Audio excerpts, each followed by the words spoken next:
Bon, ben salut à toi, je m'appelle Gabriel, bienvenue sur ma chaîne de peinture abstraite, de toile abstraite, de cette passion que j'ai découvert depuis 2 ans. Depuis 2 ans que je pratique ça, que j'essaie de me dépasser dans les techniques, j'en apprends davantage à tous les jours et à chaque toile, les erreurs que je fais me font progresser énormément et c'est de là qu'est venue l'idée de faire plusieurs petites séries de vidéos sur mes toiles que j'ai créées, de les revisiter dans le processus créatif et de te parler de mon cheminement lors de ma création, lors de sa création. Aujourd'hui, je vais te montrer une autre toile qui est aussi d'un bon format. Je l'ai ici avec moi, la voici.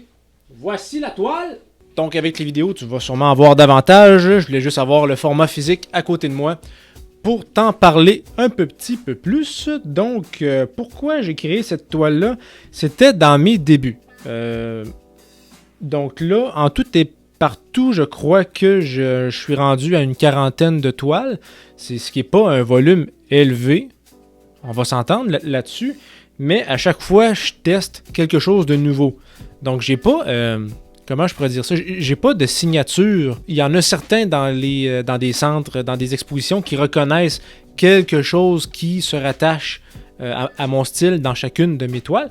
Mais dans celle-ci, c'était davantage un exercice pour développer mes champs de profondeur avec le ruban à masquer. C'était vraiment un périple vers le chemin qui mène à comment superposer des choses, comment faire en sorte que un tracé de masking tape crée une forme sous une autre. Superposer des formes, c'était quelque chose qui était très difficile pour moi. J'ai fait des croquis sur des papiers canson, sur des papiers toiles plus réduits pour m'aider à économiser aussi. On peut pas quand même... en tout cas, moi, dans le temps, je pouvais pas me permettre de me pratiquer à chaque fois sur une toile, de la rater malheureusement, puis de recommencer, puis de recommencer. Donc, je faisais ça sur des médiums plus petits, plus accessibles. Puis quand j'ai découvert que, ok, je peux pas faire ce tracé-là sans avoir fait la forme en dessous, sinon ça fonctionnera pas. Il faut que je fonctionne avec certains patterns pour y arriver. Puis, c'est le fruit de ma première ébauche sur comment faire des formes superposées. À la base, je voulais pas faire quelque chose de complètement décalé, quelque chose de très élaboré. Je voulais un tableau très aéré, quelque chose qui respire, qui va pouvoir me permettre d'exprimer un peu la forme superposable. Donc, je crois avoir réussi pour cette première ébauche. J'ai pas eu aucun trouble de création. C'est pas quelque chose qui fut vraiment problématique. De la façon que j'ai créé ça, c'est vraiment, je suis parti de rien. J'ai étalé une grosse couche de blanc. Après ça, ce que j'ai fait, j'ai voulu élaborer une forme plus ou moins diffuse au centre. Je voulais superposer deux couleurs. Ça s'est peut-être pas passé comme je croyais, mais ça donne quand même quelque chose d'intéressant parce que ça respecte l'ensemble. L'important aussi dans un tableau, c'est pas ok, t'as pas fait quelque chose d'hyper extravagant. Aussi, il faut que tu respectes l'ambiance de ta toile, sinon ça va être décalé, il va avoir un espèce de non-sens. Donc ça, c'est mon avis à moi, là. Si ton avis est différent ou si tu veux en rajouter, là-dessus, n'hésite pas à l'écrire dans les commentaires. Ça va être le fun à débattre et à discuter. Sur ça, ce que je voulais dire, c'est que je suis parti pour faire quelque chose d'assez flou. Je voulais pas une forme très nette, très sec, parce que je voulais de la clarté pour bien voir les formes qui allaient se superposer. Ça s'est enchaîné quasiment tout seul. C'est sûr que là, j'avais pas beaucoup d'habileté de création, donc je partais un peu à l'intuition. Comme j'ai dit dans une autre vidéo, j'ai pas fait de cours, j'ai pas eu de cours spécialisés en art. Je suis parti comme ça, en regardant les vidéos que je voyais sur YouTube et de ceux qui m'intéressaient. C'est ça, je suis parti avec pinceau simple, créer des formes diffuses, puis je trouvais que ça avait quand même du sens. Fait que là, j'ai décidé d'entourer les deux formes principales avec une couleur qui s'agence. En fait, après, ce que je voulais faire, c'était d'insérer tout de suite les petites nuances de pointillés avec des pochoirs. Puis après ça, j'ai enchaîné sur les formes superposables. J'ai pas eu de trouble, comme j'ai dit tantôt, par rapport à ça. Ça s'est quand même bien passé.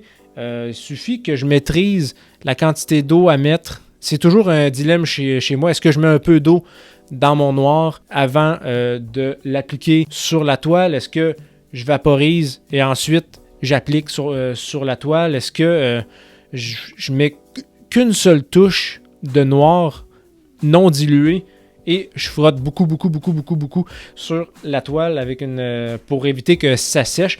J'ai pas encore trouvé ma recette parfaite parce qu'à chaque fois je la fais différemment puis ça finit toujours par donner un résultat acceptable. Après les formes superposables, je me suis dit est-ce que je rajoute quelque chose de plus net? Mais là je me suis dit non, ça n'aurait pas de sens. Ça serait comme incongru si j'ajoutais quelque chose de vraiment décalé avec ce que je voulais comme ambiance, puis de toute façon, ça n'aurait pas fonctionné parce que si j'ajoutais quelque chose, ça allait tout briser l'aspect de profondeur. Donc, la perspective n'aurait pas marché. J'ai laissé sécher le tout, j'ai fait plusieurs projections de noir, de vert et de bleu, puis voilà, c'est ce qui donne un tableau aéré de grande surface. Puis, les gens dans les expos, ils ont trouvé que ça faisait très geek. Je sais pas si à quel niveau, parce que moi, je ne le suis pas. Puis, je vais déposer ça. Fait que ceci dit, c'était une belle expérience pour moi, pour les aspects de profondeur. Puis par la suite, quand j'avais une autre idée, je veux faire telle forme, je veux superposer telle chose, je veux mettre telle nuance avec telle couleur, ça s'est enchaîné dans les tableaux suivants que vous pouvez voir dans mes vidéos de démonstration. Fait que j'espère que tu as apprécié le contenu de la vidéo, c'est déjà terminé. Donc si tu veux m'encourager, tu peux commenter sur ce que j'ai dit dans la vidéo. On va pouvoir en débattre dans les commentaires, il n'y a pas de problème là-dessus. Le but, c'est de s'alimenter. Par exemple, qu'est-ce que tu en penses d'un tableau qui est aéré versus un tableau qui est très complexe, qui a beaucoup de détails? Est-ce que ça embellit? Est-ce que tu trouves que ça déprécie une œuvre? Il y a beaucoup de subtilités, c'est très subjectif par rapport à l'un et par rapport à l'autre. Donc, si tu veux m'encourager, n'hésite pas à t'abonner, à partager, à liker et à commenter. Puis, on va s'en voir pour une prochaine vidéo. Salut!